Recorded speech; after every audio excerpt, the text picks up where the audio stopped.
People say nothing truly alive feels this cold.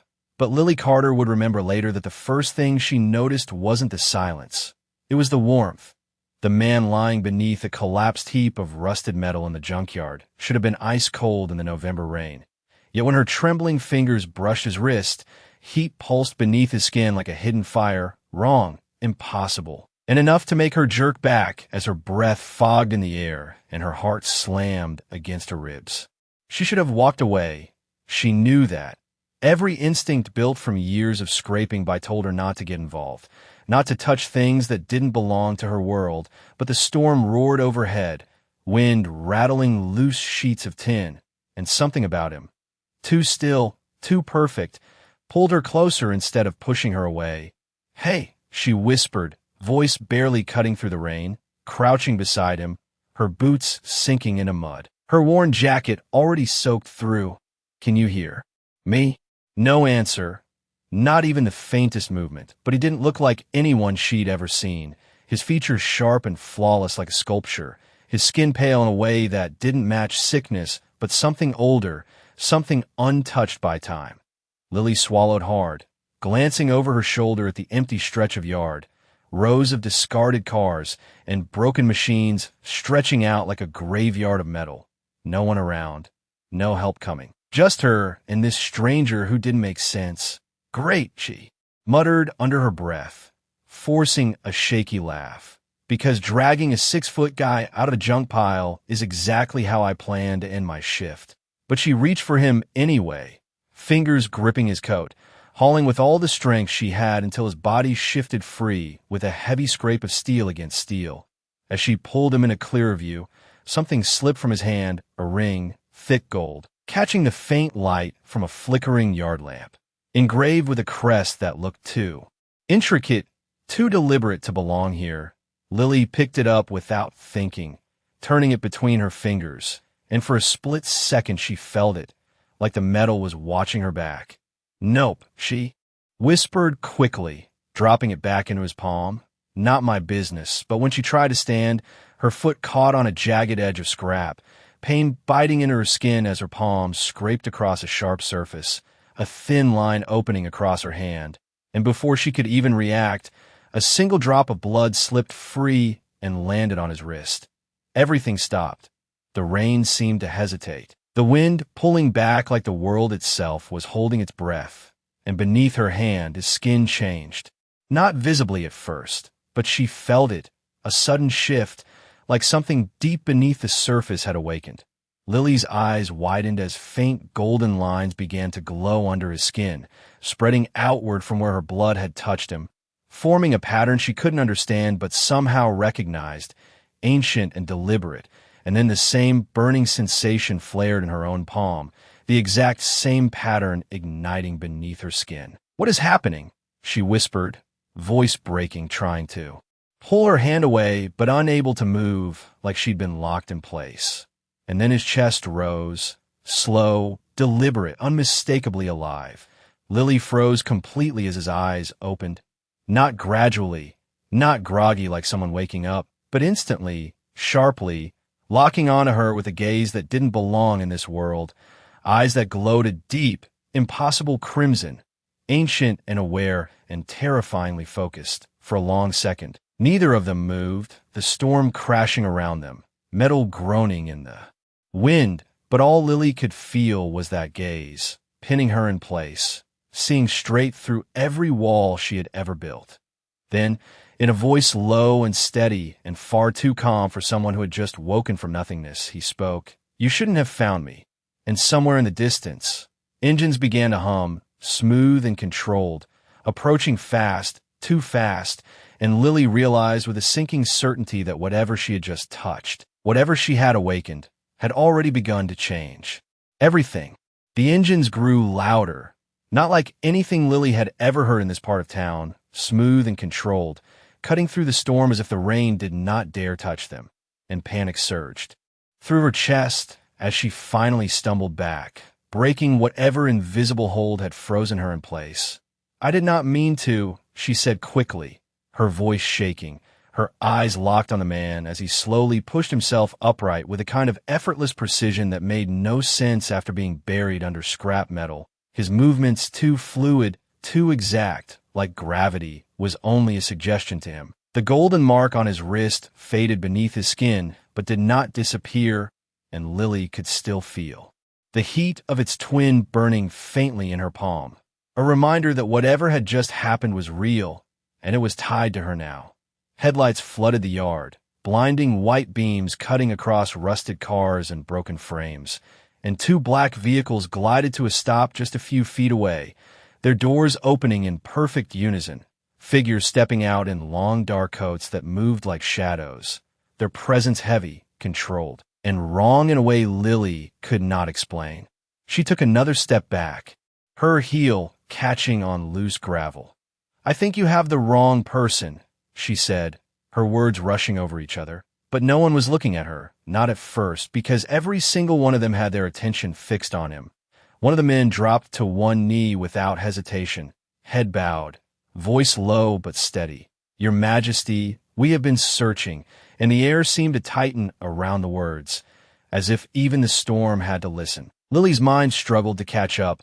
Majesty did not belong in a place like this. Not in a junkyard filled with broken things, not standing next to her with rain dripping off his coat. But the man she had pulled from the wreckage did not look surprised, did not question it. He simply stood there, tall and still, his gaze drifting back to her like she was the only thing that mattered in that moment. "You are injured," one of the figures said carefully, stepping forward, but the man lifted a hand slightly. And that was enough. The other stopped instantly. No argument, no hesitation, absolute obedience. Lily felt her throat tighten as she realized what that meant. Not just authority, but something deeper, something that did not need to be explained. "I am fine," he said, his voice calm, controlled, carrying a weight that pressed against her chest. And then, softer, almost thoughtful, "She is the one you should be concerned about." Every head turned toward her at once, and Lily froze, the attention hitting her like a physical force. No, I am good," she said quickly, raising her hand slightly, ignoring the faint glow still pulsing under her skin. "I did not do anything. I was just leaving." But even as she said it, she knew she was lying. To herself, because nothing about this felt like something she could walk away from. The man stepped closer, and Lily's breath caught again as the distance between them vanished too quickly, his presence overwhelming in a quiet, controlled way, not loud, not aggressive, but absolute, like standing too close to something powerful you did not understand. His eyes dropped briefly to her hand, to the mark, then back to her face. And something shifted in his expression, not anger, not fear, but recognition, deep and certain. "What is your name?" he asked, the question simple, but carrying a weight that made it feel like more than that. Lily hesitated, every instinct telling her to stay silent, to protect herself, but the truth slipped out before she could stop it. "Lily," she said quietly, "Lily Carter." The name seemed to settle into the space between them, and for a moment, everything went still again. Then he nodded once, as if confirming something only he understood, and turned slightly toward the others, his voice lowering but no less commanding. "She comes with us." Lily's head snapped up, fear flaring sharp and immediate. "Wait, what?" she said, shaking her head, taking a step back. "No, I cannot. I have work. I have to be back in the morning. I do not even know who you are." But he looked at her again, and whatever she saw in his eyes made the words falter in her throat. Not threat, not cruelty, but something far more unsettling, certainty. "You will not be going back," he said quietly, and there was no force in his tone, no raised voice, just a simple statement that felt unbreakable. "Your life has already changed." The car door opened behind him, one of the figures, waiting, silent and precise, and Lily stood there in the rain, heart racing, realizing that the junkyard, the noise, the cold, everything she knew was already slipping out of reach, and somehow, without ever agreeing, she was already stepping toward him. The moment Lily stepped closer, the world she knew seemed to pull away from her, like the junkyard itself was already letting her go, the sound of rain dulling, the sharp smell of rust fading under something colder, cleaner, unfamiliar, and she stopped just short of the open car door, her chest rising and falling too fast. "I cannot just leave," she said, her voice tighter now, trying to hold on to something real. "I have rent due on Friday.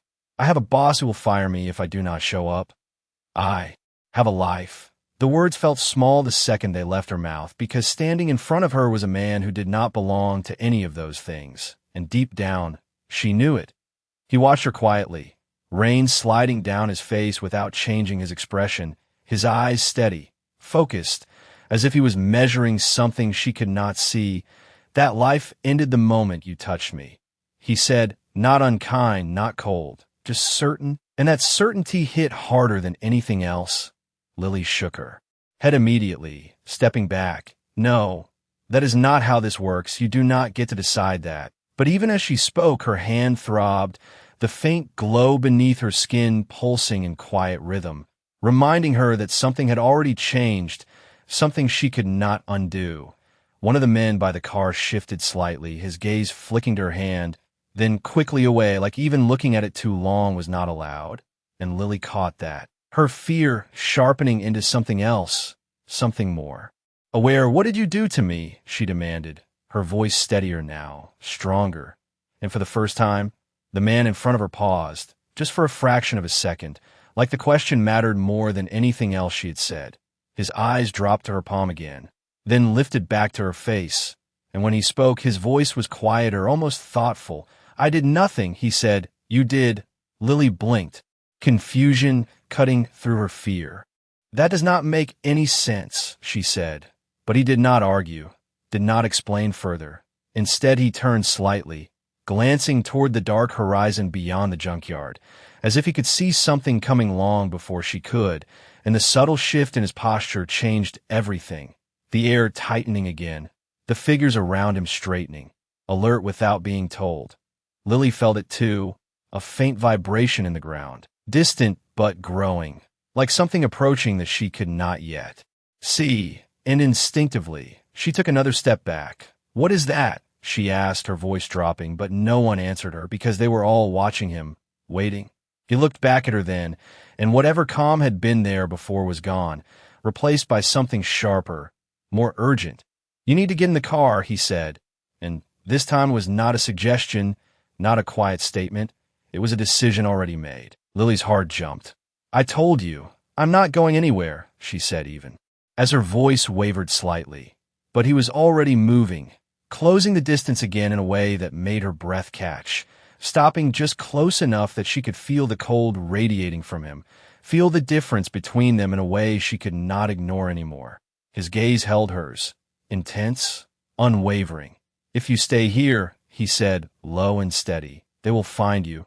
Lily frowned, confusion mixing with fear. "Who will?" she asked. But something in his expression told her she might not want to know the answer. The distant vibration grew stronger, the sound of something heavy moving fast through the night. And for the first time, Lily realized this was not just about him. It was about whatever was coming next. Her fingers curled slightly, instinctively, and the mark in her palm pulsed again, brighter this time, like it was responding to something she could not see, and his eyes flicked to it instantly, sharp, focused. "They can feel it," he said quietly. "They know what you are now." Lily's breath caught, her mind racing. "I am not anything," she said quickly, but the words sounded hollow even to her own ears. He did not argue, did not correct her. He simply held her gaze for one long second, and then said, "Get in the car, Lily." Her name sounded different when he said it, like it meant something more than it ever had before, and behind him, the door remained open, waiting, the only clear path away from whatever was coming. And for the first time since this started, Lily hesitated, not because she wanted to go, but because she was beginning to understand that staying might not be an option anymore. The sound came closer, no longer distant, no longer something Lily could ignore, a low, steady rumble that seemed to vibrate through the ground and into her bones, and her instincts finally caught up with reality. This was not normal. None of this was normal, and whatever was coming was not something she could outrun on her own. Her eyes darted toward the dark edge of the junkyard, trying to see through the rain, but the storm swallowed everything beyond a few yards, turning the world into shadows and movement. And for a second, she thought she saw something shift out there. Something too fast, too deliberate, gone before she could focus on it. Her breath hitched as she stepped closer to the car without realizing it, drawn not by trust, but by lack of options. "You said they can feel it," she said, her voice quieter now, more controlled. "Feel what?" And this time he answered without hesitation, his gaze fixed beyond her, scanning the darkness like he was tracking something. "Invisible, the bond," he said simply. "It should not exist, but it does, and that makes you visible." Lily swallowed hard, her hand tightening slightly as the mark beneath her skin pulsed again, warmer now, more present, like it was waking up the same way he had. Visible to who? She pressed, needing something solid, something she could understand, but his expression did not change, did not soften. "To those who will not let it continue," he said. And that was all. No explanation, no comfort, just a truth that settled heavy in her chest. One of the men near the vehicle shifted again, his voice low but urgent now. "My lord, we do not have time." And the words carried tension, not panic, but something close, something controlled and serious. And Lily realized this was not just about her anymore. This was something bigger, something she had been pulled into without warning. She looked back at the man in front of her, searching his face for doubt, for hesitation, for anything that would make this feel less real. But there was none, only that same steady certainty, and beneath it, something else now, something sharper, protective in a way that did not feel optional. "If I get in that car," she said slowly, forcing the words out, "there is no going back, is there?" The question hung between them, fragile and heavy at the same time.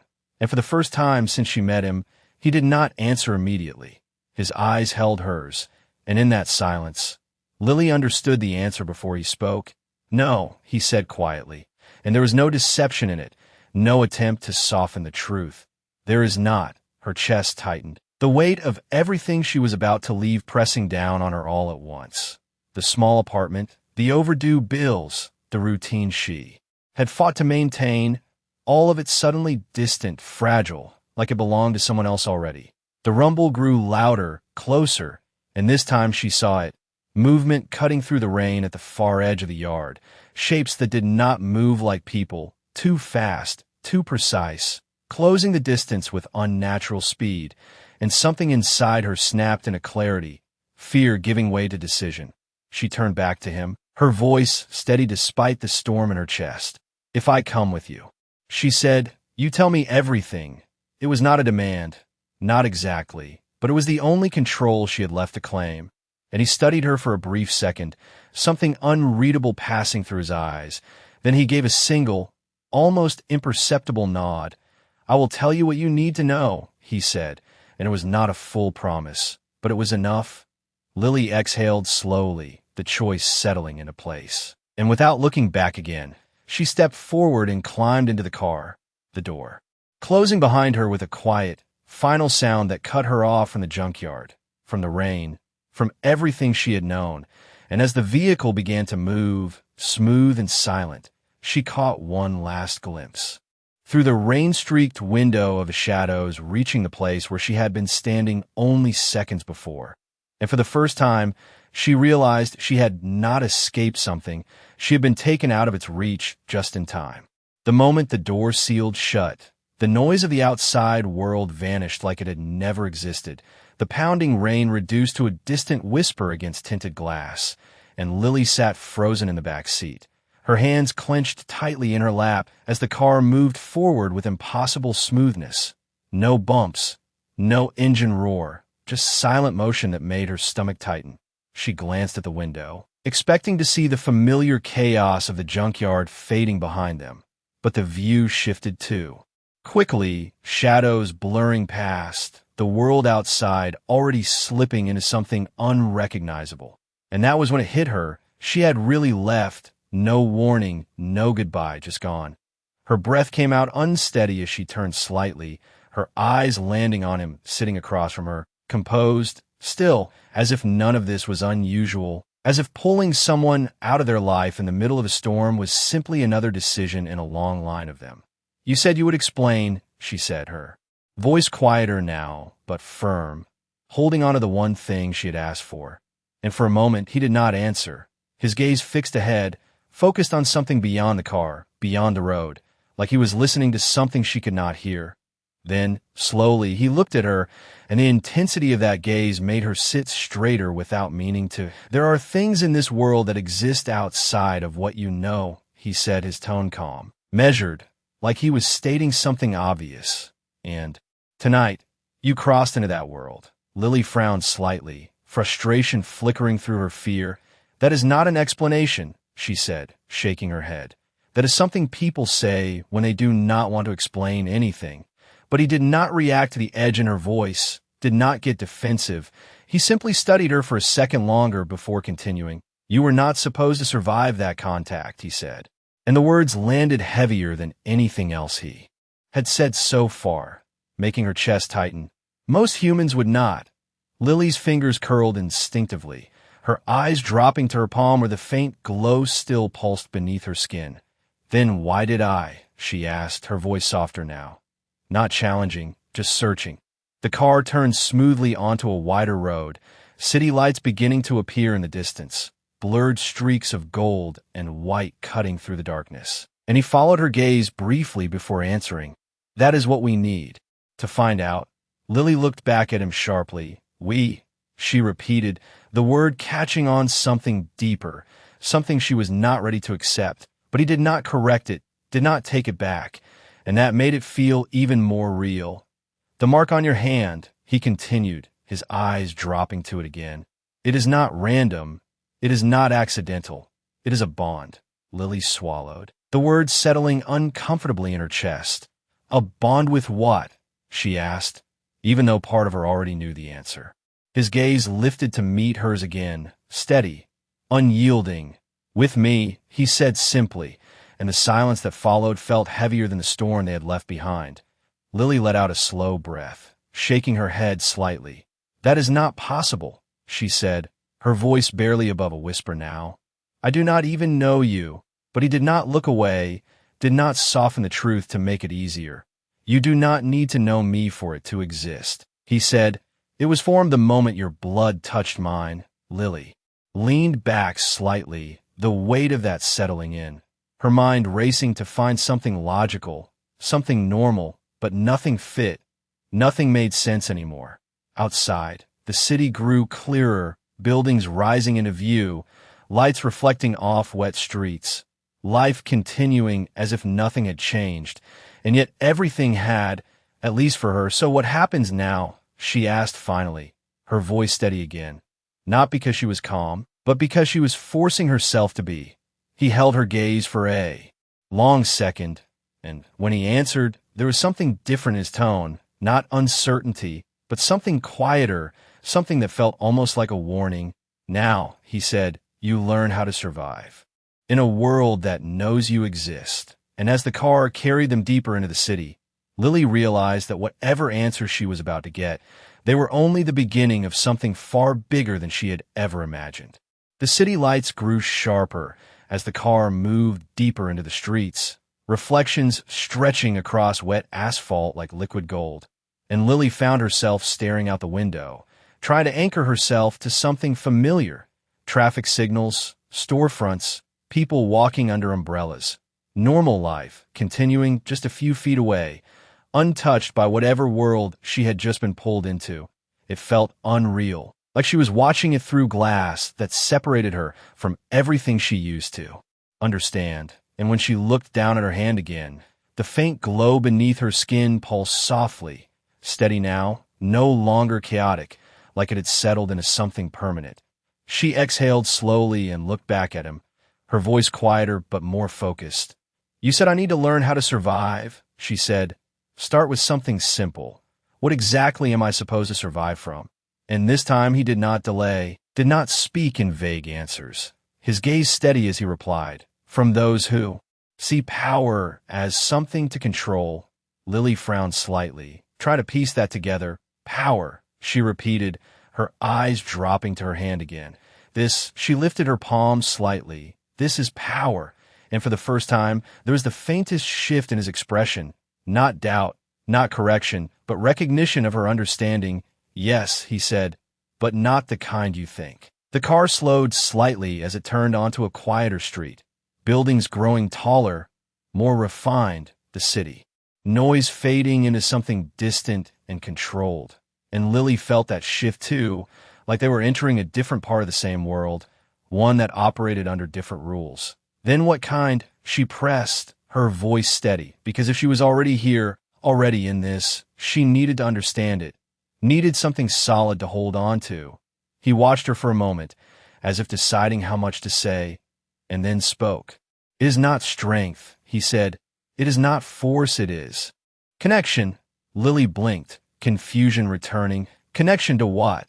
She asked, but before he could answer, the car came to a smooth stop, the sudden stillness breaking the rhythm of the conversation. Lily turned toward the window again, and what she saw made her pause completely. The building in front of them rising high into the night, glass and steel reflecting the storm clouds above, its entrance lit with a soft, controlled glow that felt more like a boundary than a welcome. The door opened beside her without a sound. One of the men standing just outside, waiting, his posture precise, respectful, but his eyes flicking briefly to her hand before lowering again. Lily hesitated for a second, then stepped out, her boots touching clean pavement instead of mud, the contrast hitting her immediately. Everything here was too polished, too deliberate, like nothing was left to chance. She looked up at the building again, then back at him as he stepped out on the other side, his presence immediately shifting the space around him. People near the entrance subtly straightening, moving aside without being asked, without even looking directly at him. "Where are we?" she asked, her voice quieter now.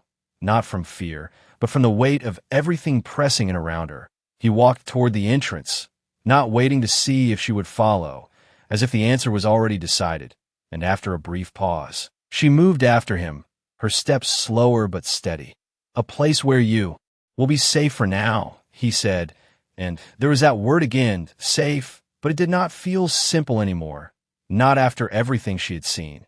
As the doors opened and warm light spilled out to meet them, Lily felt the mark in her hand pulse again, slightly stronger this time, like it was reacting to where they were, to what was inside, and she glanced down instinctively before looking back up, her chest tightening with a new kind of realization.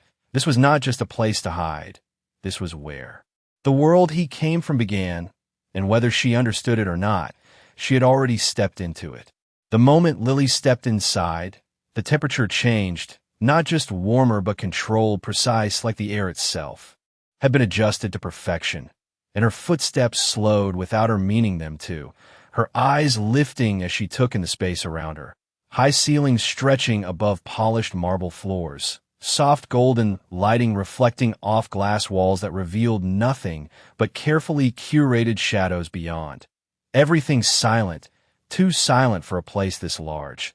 No clutter, no noise, no signs of ordinary life, just order. And it pressed against her senses in a way that made her feel out of place. Instantly, she became painfully aware of her soaked jacket, her worn boots leaving faint marks on the spotless floor, and for a second she almost stepped back, almost turned around, but the doors behind her had already closed, sealing her inside. "This is not just a building," she said quietly, more to herself than to him. And yet he answered anyway, his voice calm as he continued walking forward without hesitation. "No, it is not." Lily followed, her pace slower, her gaze shifting from one detail to another, trying to understand what she was seeing, trying to ground herself in something familiar. But there was nothing familiar here. A few figures moved through the space at a distance, each one dressed in dark, tailored clothing, their movements smooth and deliberate, and every single one of them subtly changed direction as he passed, not stopping, not speaking, just moving aside, as if his presence alone was enough to reshape the room. Lily noticed it immediately, the way no one questioned him, no one hesitated, and that realization settled heavily in her chest. "You really are important," she said, the word feeling too small for what she meant. And for a brief second, something unreadable flickered across his expression before it disappeared again. "Importance is a matter of perspective," he replied, and the answer felt like it carried more than he was willing to explain. They reached a set of elevators that opened before either of them touched a button, the doors sliding apart with quiet precision, and Lily hesitated for just a moment before stepping inside. The space enclosed, silent, reflective surfaces showing her a version of herself she barely recognized. Damp hair, tired eyes, and beneath it all, that faint glow still pulsing in her hand like a secret she could not hide. The doors closed, and as the elevator began to rise, smooth and almost weightless, she felt it again. That subtle shift in the air, like they were moving deeper into something, not just physically higher, but further away from the world she understood. "You said this is where I will be safe," she said, breaking the silence. Her voice steady but quieter now. "But it does not feel safe." He turned his head slightly, looking at her with that same calm intensity. "Safety is not always comfort," he said. "Sometimes it is control." Lily let out a slow breath, absorbing that, not liking it, but understanding it more than she wanted to admit. The elevator stopped, the doors opening to a quieter floor, softer lighting, fewer people, and a long hallway stretching out ahead, lined with doors that looked identical, closed, silent. He stepped out first, and again, she followed, because at this point, there was nowhere else to go, and as they moved down the hallway, she felt the mark in her hand pulse again, stronger this time, reacting to something close, something ahead, and she slowed slightly, her eyes narrowing. "Do you feel that?" she asked without thinking, and he stopped immediately, turning back toward her, his gaze dropping to her hand, sharp, focused. "Yes," he said quietly, and for the first time since she met him, there was something different in his tone, not uncertainty, but awareness of something unexpected. Lily's chest tightened, her instincts sharpening again. "That is not normal, is it?" she said, and he held her gaze for a long second before answering. "No," and the simplicity of that answer sent a chill through her, because if something felt wrong to him, then it was something far beyond her understanding. The pulse in her hand grew stronger as they stood there, the air around them shifting almost imperceptibly, and Lily realized with a sudden clarity that whatever this place was, whatever world she had entered, it was not just watching her, it was responding to her. And that meant she was not just a guest here anymore. She was part of something she did not yet understand. The pulse in Lily's hand did not fade. It grew stronger with every step they took down the hallway, a steady rhythm that no longer felt like her own heartbeat, but something older, deeper, calling out to something just beyond her sight. And she slowed again, her breath catching slightly as the sensation sharpened into something almost directional, like it was pulling her forward. "It is coming from there," she said quietly, her eyes shifting toward a single door at the far end of the hall. Identical to the others at first glance, but somehow different, heavier, like the air around it carried more weight. He followed her gaze instantly, his expression tightening in a way she had not seen before. Not fear, but recognition mixed with caution, and that alone was enough to send a chill through her. "That room should be empty," he said, more to himself than to her, and the certainty in his voice made her chest tighten, because if something was not where it should be, then it meant something had changed without his control. Lily took another step forward before she could stop herself, drawn by the pull in her hand, the mark now glowing faintly beneath her skin, visible even under the soft lighting, and she swallowed hard. "I think it is reacting to me," she said, her voice barely above a whisper, and the moment the words left her mouth, the hallway seemed to grow quieter, as if even the building was listening. He moved ahead of her then, positioning himself between her and the door, his movements precise, controlled, but faster than anything she had seen before, and he placed a hand against the surface without touching it fully, like he was measuring something invisible. "Stay behind me," he said, his tone low but absolute, and this time she did not argue, did not question it, because whatever was happening now felt different from before, heavier, closer. The pulse in her hand spiked suddenly, a sharp flare that made her inhale quickly, and at the same moment, the door clicked, not loudly, not dramatically, just a soft, deliberate sound that echoed down the hallway, and then, slowly, it opened on its own, Lily's breath caught as the space beyond revealed itself. Not another hallway, not another identical room, but something else entirely. The lighting dimmer, softer, casting long shadows across walls that did not look like the rest of the building, older, darker, marked with patterns she could not understand but somehow felt familiar.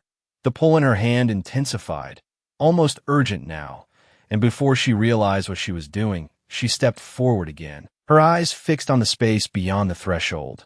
"Lily," his voice cut through the moment, sharper this time, warning, but she stopped only halfway, her gaze still locked ahead, because she could feel it, something inside that room responding to her the same way she was responding to it. "It is calling me," she said, her voice distant, not fully under her control, and the words sent a visible shift through him, his posture tightening, his focus sharpening completely. "Nothing in there should be calling you," he said, and the edge in his voice made it clear that whatever this was, it was not part of the world he understood either. Lily hesitated for a second, her instincts clashing, one side telling her to step back, to listen, to stay safe, the other pulling her forward with a quiet, persistent certainty she could not explain. The mark in her hand flared again, brighter this time, and for a brief moment, the patterns on the walls inside the room seemed to shift, to respond, like they recognized her presence. Her breath trembled slightly as she looked back at him, something new in her expression now. Not just fear, not just confusion, but realization. "This is not just about you, is it?" she said softly, and he held her gaze for a long second before answering, his voice quieter now, but far more serious than anything she had heard before. "No," he said, "it never was." And the weight of those words settled around them as the open doorway stood between what she had been and whatever she was becoming. And for the first time, Lily understood that stepping into this world was not the end of her story. It was the beginning of something far more dangerous than she had imagined. The air inside the room felt different the moment Lily crossed the threshold, not colder, not warmer, but heavier, like every breath carried something unseen, something watching, and she stopped just inside, her heartbeat syncing with the pulse in her hand as the faint glow beneath her skin brightened, casting a soft gold shimmer against the dim light. Behind her, he moved quickly, closing the distance in an instant, his presence grounding and overwhelming at the same time. "Do not go further," he said, his voice low but firm, and for a second she almost stepped back, but the pull was stronger now, not forceful, not violent, just inevitable like gravity. The room stretched out before her, larger than it should have been, its walls lined with symbols etched into dark stone, patterns that seemed to shift when she tried to focus on them, ancient and deliberate. And at the center, a single structure stood, raised slightly above the floor, not a throne, not an altar, but something in between, carved from the same dark material. Its surface smooth except for one detail, a marking that mirrored the one burning in her palm. Lily's breath caught as she took another step forward, her voice barely a whisper. "It is the same," and the moment she said it, the mark flared brighter, the connection undeniable now, real in a way she could not ignore.